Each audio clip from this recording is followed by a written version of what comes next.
अब राहुल जी का सवाल है मंगलम सीमेंट पे। अ, कितना डाउनसाइड अभी इसमें और लग रहा है? अभी तो सीमेंट कंपनीज की हालत तो खराब ही है। मतलब रिजल्ट तो अच्छे नहीं आए हैं। मंगलम का तो पता नहीं, देखा नहीं मैंने। मंगलम लेकिन रिजल्ट सीमेंट। जो नहीं है अच्छे आए हैं वो सिर्फ बरसात से देखें या कोई और आपको इकोनॉमिक एक्टिविटीज में भी वैसे स्ट्रक्चरल इशू दिख रहा है? देखिए, अभी तो स्ट्रक्चरल इश्यूज थे। नहीं तो corporate EPS downgrade by 4% is not a small thing, वो भी इतने समय के बाद।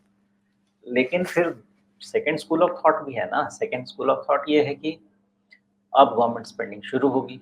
लेकिन क्वेश्चन ये बनता है कि हमेशा गवर्नमेंट केपेक्स पे ही कितना इकोनॉमी को ढोया जाएगा। प्राइवेट केपेक्स भी तो होना ज़रूरी है, जो कि उतना नहीं दिखता है। हाँ, रोटेशनल कुछ-कुछ सेक्टर में दिखेगा, जैसे आपके केमिकल में केपेक्स चल रहा है, तो ऐसे दिखेगा। लेकिन लार्जर जो मैन्युफैक्चरिंग बड़े-बड़े सेक्टर्स हैं, उसमें कोई खास केपेक्स नहीं चल रहा है। तो कितना ज़्यादा गवर्नमेंट पे डिपेंडेंट रहें, ये भी क्वेश्चन है ना। मेरे हिसाब जी। से इश्यू है, क्योंकि ऑटो के भी जो नंबर्स हैं, ठीक है, ये बजाज के बाद तो बाकी किसी ने वैसा हॉलर नहीं दिया है। तो और फेस्टिव सेल्स भी ठीक-ठाक ही कह रहे हैं, लेकिन मुझे तो ऐसा लगता है फेस्टिव सेल्स इसलिए बढ़े हैं कि मतलब तोड़-तोड़ के डिस्काउंट दिया गया है कंपनीज़ की तरफ से व्हीकल्स पे। तो मुझे लगता है जी। कारण वो है देन एनीथिंग एल्स। तो इश्यूज़ तो हैं, ज़रूर हैं। Second half of the year को वॉच क्लोज़ली करना पड़ेगा, क्योंकि गवर्नमेंट का क्या प्लान होता है, आने वाले बजट में क्या बोलते हैं, कितना खर्चा करते हैं, नहीं करते हैं, तब ज़्यादा समझ में आएगा। But issue on the ground ज़रूर है अभी फ़िलहाल। जी। तो लेकिन सोमेश, एक पहेली मेरे समझ में नहीं आ रही है। मंगलम सीमेंट पे आगे आते हैं, लेकिन पहले इस पहेली को समझाइए कि चीज़ें ठीक नहीं दिख रही हैं अगर, और ग्रोथ कहीं रुक रही है, तो ये जो मैन्युफैक्चरिंग पीएमआई है, सर्विसेज पीएमआई है, अभी जो ताज़ा आंकड़े आए हैं उसके हिसाब से सितंबर में 8 महीने का जो लो बना था वो था 56.5। थ्योरेटिकली हम ये पढ़ते रहे हैं कि पीएमआई 50 के ऊपर जाते ही पॉजिटिव हो जाता है, और 50 से जितना आगे बढ़े, पहले तो 51, 52, 53 का पीएमआई वही बड़ा अच्छा लोग मान लेते थे। आपके सामने 56.5 का पीएमआई 8 महीने का लो है। अभी ताज़ा आंकड़ा अक्टूबर का आया है, वो फिर और इम्प्रूव होकर के आया है।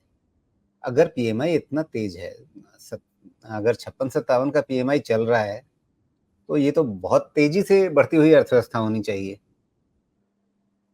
चलिए, इकोनॉमी और स्टॉक मार्केट दोनों अलग-अलग चलते हैं। कैसे हो रहा है?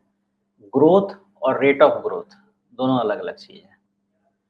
आपका ग्रोथ, जैसे आप ऐसे समझें कि रिज़ल्ट सीज़न में कंपनी के रिज़ल्ट अच्छे हैं, लेकिन बिलो एक्सपेक्टेशन है, पिट गए। तो ग्रोथ और रेट ऑफ ग्रोथ का यही रिलेशनशिप है।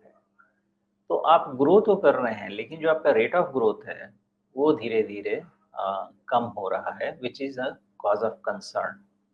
तो अगर आप इस रेट ऑफ ग्रोथ को फिर से नहीं लेके आते हैं, रीइंस्टेट नहीं करते हैं, तो जो वैल्यूएशन मार्केट ले रहा है, वो वैल्यूएशन मार्केट डिज़र्व नहीं करेगा।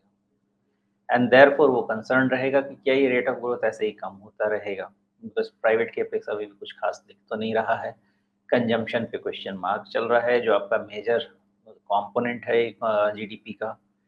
इसलिए इसको कंसर्न माना जा रहा है, डिस्पाइट द फैक्ट कि थियरी के हिसाब से ये पॉजिटिव नंबर है।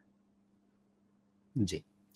अच्छा, मंगलम सीमेंट कितना डाउनसाइड बचा हुआ है, तो इसके लिए क्या अभी रिसेंटली जो 780 के आसपास आपको एक छोटा सा डबल बॉटम जैसा दिख रहा है, क्या ये भरोसा करने लायक है? नहीं, ये भरोसा करने लायक तब बनेगा जब ये 910 के ऊपर क्लोज़ होना शुरू करेगा, ओके? तो जब 910 के ऊपर क्लोज़ हो जाए, तो फिर आपको वहाँ जाने की भी ज़रूरत नहीं है। मुझे लगता है कि 800 के नीचे क्या ही क्लोज़ का आप रिस्क मेंटेन कर सकते हैं। क्योंकि 910 के ऊपर क्लोज़ होने का मतलब मुझे ऐसा लगता है कि फिर ये 1100 को रीटेस्ट करना चाहेगा। And ji. देयरफॉर पहले एक बारी ट्रेंड को रीएस्टैब्लिश होने दीजिए, और फिर 800 के लेवल से रिस्क मैनेज कीजिए। तो अगर मान लीजिए ये 780 का बॉटम टूटता है, जिस क्योंकि आप कह रहे हैं कि बहुत अभी भरोसा नहीं है, कंडीशनल है कि भाई आपके पास ये ऊपर की तरफ 910 पार करे तब मानेंगे। तो अभी मान लीजिए ये 780 के नीचे गया तो फिर और कितनी डाउनसाइड खुल जाएगी? बड़ी खुलेगी। उसके बाद बहुत बड़ी डाउनसाइड खुलेगी, मे बी 15% तक की। लेकिन पहले वो टूटे, तब उसके बाद उसका प्रोजेक्शन करते हैं। फिलहाल उसके बाद अगर देखा भी जाए तो फिर 600 के बाद तो कुछ दिखता नहीं, उससे पहले दिखता नहीं। जी। 600 के आसपास तक भी चला जा सकता है।